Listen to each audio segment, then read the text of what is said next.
Relation లో ఒక అమ్మాయి జెన్యూనా కాదా లేదా ఒక అబ్బాయి జెన్యూనా కాదా అని తెలుసుకోవడం చాలా ఈజీ.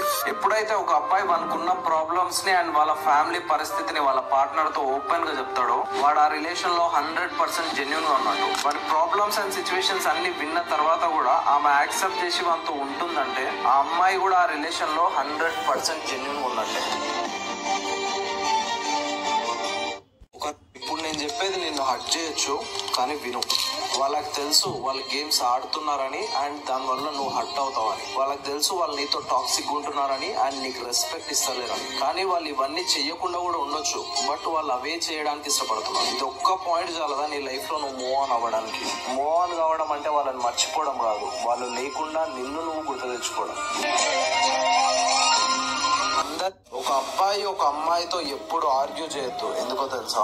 ఎందుకంటే ఒక అమ్మాయి ఒక అబ్బాయి మధ్య ఆర్గ్యుమెంట్ జరిగినప్పుడు అబ్బాయి ఏమో లాజికల్ గా థింక్ చేసి మాట్లాడతాడు, అమ్మాయి ఏమో ఎమోషనల్ గా థింక్ చేసి మాట్లాడతాడు. కానీ పాయింట్ ఏంటంటే అబ్బాయి లాజిక్స్ ఎప్పుడు అమ్మాయి ఎమోషన్స్ ని గెలవలేవు.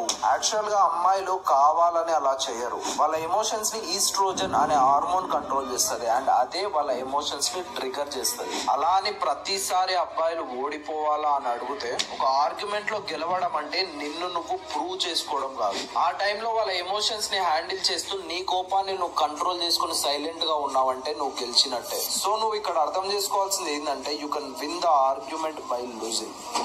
నీకు లవ్ కి క్రష్ కి కరెక్ట్ డిఫరెన్స్ ఏంటో తెలుసా? నువ్వు ఒకరిని చూసినప్పుడే నీ లోపల బటర్ఫ్లైస్ ఫీల్ అవుతావు అండ్ ఇనిషియల్ డేస్ లో ఇద్దరి మధ్య చాలా ఎంటర్టైన్మెంట్ ఫన్ ఉంటది, కానీ అది లాంగ్ లాస్టింగ్ గా ఉండదు. దాన్నే క్రష్ అంటారు. లవ్ అనేది స్లో అండ్ స్టడీగా వస్తుంది. నీకు పేషెన్స్ అండర్స్టాండింగ్ ఉండాలి, but it last for years. Crush అనేది బేసిక్ థింగ్స్ కి అట్రాక్ట్ అవుతుంది, బట్ లవ్ అనేది డీపర్ అండర్స్టాండింగ్ నుంచి వస్తుంది అండ్ నీ డార్క్ సైడ్ నీ వీక్నెస్ చూసిన తర్వాత కూడా నీకు సపోర్ట్ చేస్తూ నీతో లైఫ్ లాంగ్ ఉంటది. క్రష్ లో ఇన్సెక్యూరిటీస్, పొజెసివ్నెస్, కంపారిజన్స్ ఇవన్నీ వస్తాయి, కానీ లవ్ లో ఇన్సెక్యూరిటీస్, పొజెసివ్నెస్ కంటే కేర్ అండ్ ట్రస్ట్ ఎక్కువగా ఉంటది. ఇప్పుడు చెప్పు, నీకున్నది లవ్వా లేదా క్రషా?